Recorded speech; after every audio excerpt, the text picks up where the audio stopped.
बस हो गया, नहीं था। अब एक क्वेश्चन है, बहुत ही अच्छा क्वेश्चन है, ठीक है, तो क्वेश्चन कर लेते हैं। क्वेश्चन क्या है? क्वेश्चन ये है कि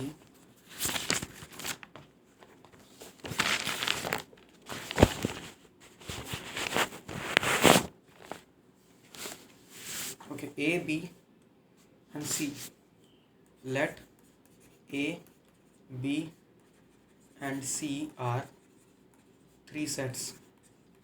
If A belongs to B and B is a subset of C, is it true that A is subset of C? It is C here, C. If not,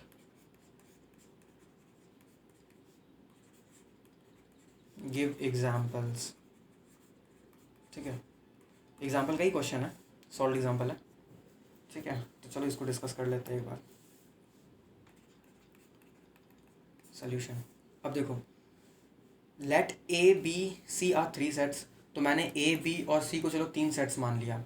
कुछ इस तरीके से मानना है कि यहाँ पे जो कंडीशन दिया हुआ है ना वो सेटिस्फाइड होना चाहिए। Now if A is belong, if A belongs to B, मतलब देखो यहाँ पर ए बी का एक एलिमेंट है, तो ए तो यहाँ पर एक सेट है, एक सेट दूसरे सेट का एलिमेंट बोला जा रहा है यहाँ पर, ठीक है। तो चलो जैसे बुक में दिया हुआ है 1 2 3, ठीक है, तो चलो मैंने ए को ले लिया 1, कोई दूसरा एलिमेंट भी ले सकते हो। तो ए को मैंने ले लिया 1, ए एक सेट हो गया। बी को मैंने सेट ले लिया, एक ऐसा सेट लेना है जिसमें ए भी आए। तो ए क्या है? ए तो मेरे पास ये है ना, ए का एलिमेंट 1 है, ठीक है। यहाँ पे मैं बोलूँगा 1 is an element of A, और यहाँ पर क्या है, A is an element of B. तो ए तो पूरा का पूरा ये है, तो मैं यहाँ पर ऐसे लिखूँगा 1 कर्ली ब्रैकेट्स के साथ, ठीक है। पूरा का पूरा ए को लिखना है, ए के एलिमेंट्स को नहीं लिखना है, कॉमा कोई और दूसरा एलिमेंट। तो चलो जैसे बुक में दिया हुआ है 2, तो 2 ले लिया हमने, ठीक है। तो बी ये हो गया।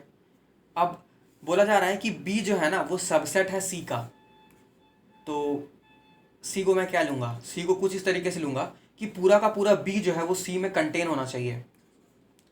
तो मैंने ले लिया ऐसे 1 भी आना चाहिए, बी जो है वो सी में कंटेन होना चाहिए। इसका मतलब क्या है?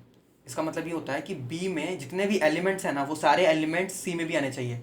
तो एक एलिमेंट तो ये हो गया, एक एलिमेंट ये हो गया, तो एक एलिमेंट देखो मैंने ये लिख दिया, अब दूसरा एलिमेंट 2 लिखूंगा। चलो एक और एलिमेंट ले लिया मैंने 3, ठीक है। आई होप ये अब तो समझ आ गया होगा, इतना तक, यहाँ तक कोई डाउट नहीं होगा।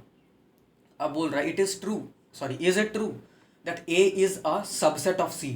तो देखो A is a subset of C, इसका क्या मतलब हुआ? इसका मतलब हुआ ए क्या है, ए मेरे पास ये है 1, 1 इज़ अ सबसेट ऑफ सी। सी क्या है? देखो सी तो मेरे पास ये है 1, sorry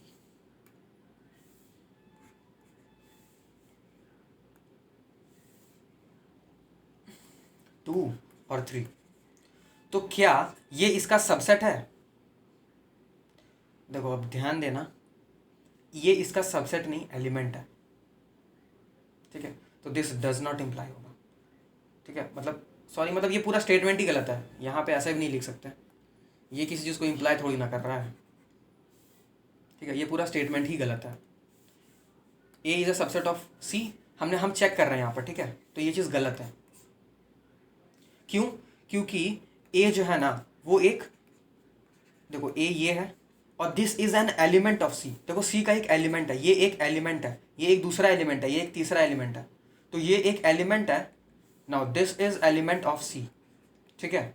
therefore A is not a subset of C, ठीक है। सबसेट होने के लिए क्या होना चाहिए? देखो सबसेट कब होता, सबसेट ऐसे होता, अगर मैं ऐसे बोलता ना ए, मतलब अगर मैं ऐसे बोलता तो ये हो जाता सी का सबसेट। क्यों? अब देखो जैसे कि देखो अगर ये सब चीज़ें तुम्हें समझ आ गई ना, तुम स्किप कर सकते हो, ठीक है, फास्ट फॉरवर्ड कर लेना। लेकिन जिन्हें नहीं समझ आई उनके लिए मैं थोड़ा ज़्यादा एक्सप्लेन कर रहा हूँ। तो देखो सी मेरे पास, अच्छा यहाँ तो तुम्हें दिख भी नहीं रहा होगा। देखो सी मेरे पास क्या है, सी मेरे पास ये है ना, 1 फिर 2 फिर 3। अगर मुझे सी का एक सबसेट बनाना है तो मैं क्या बोलूँगा, मैं देखो मैं 2 एक एलिमेंट लेता हूँ, ठीक है, 2 एक एलिमेंट लेता हूँ। मैंने क्या किया, मैंने एक डी सेट बनाया जिसमें सिर्फ 2 एक एलिमेंट है। तो 2 इज अ सबसेट ऑफ सी होगा। अभी तक हमने क्या पढ़ा है, अभी तक तो हमने यही पढ़ा था ना। देखो यार स्टार्टिंग चले जाते हैं, सबसेट। देखो जहाँ से हमने स्टार्ट किया था, सबसेट, सबसेट। तो अगर मेरे पास बी एक सबसेट, बी एक सेट है, जैसे 1 2 3 4 5, तो मैंने क्या किया, एक दूसरा सबसेट बनाया, ए मैंने एक सबसेट लिया जिसमें एलिमेंट्स 1 और 2 है। तो इन 2 एलिमेंट का मैंने एक सेट बनाया यहाँ पर। तो यहाँ पर एक कर्ली ब्रैकेट्स लगा हुआ है। तो अब मैं क्या बोलूँगा कि this is contained in this, मतलब all the elements of A are contained in B. या फिर बोलूँगा all the elements of A are elements of B also. तो मैं बोलता हूँ A is a subset of B, ठीक है। सिमिलरली अगर मैं इसका कोई एक एलिमेंट ले लूँ, अगर मैं सिर्फ ले लूँ 2, तो 2 is a subset of B भी हो जाएगा, है ना, सिर्फ एक एलिमेंट ले लूँगा। तो सिमिलरली अब मैं क्या कर सकता हूँ, हाँ यहाँ पर मेरे पास सी क्या है, सी देखो एक तो एलिमेंट हो गया ये कर्ली ब्रैकेट्स के साथ 1, मतलब ए, ये हो गया 2 और 3। तो अब अगर मैं सिर्फ एक एलिमेंट लूँ 2, तो जैसे मैंने डी सेट लिया ना 2, तो ये सबसेट हो जाएगा सी का। तो ए सबसेट कब होता, ए तो एक एलिमेंट है ना अभी, तो ए के ऊपर भी मैं कर्ली ब्रैकेट्स लगा दूं तो ये हो जाएगा, ये सबसेट आ जाएगा सी का, ठीक है। ए सी का सबसेट नहीं होगा, कर्ली ब्रैकेट्स के अंदर अगर मैं ए लिख दूं तो वो सबसेट हो जाएगा सी का, ठीक है। ये चीज़ नोट करना है हमें, ठीक है। आई होप समझ आया होगा।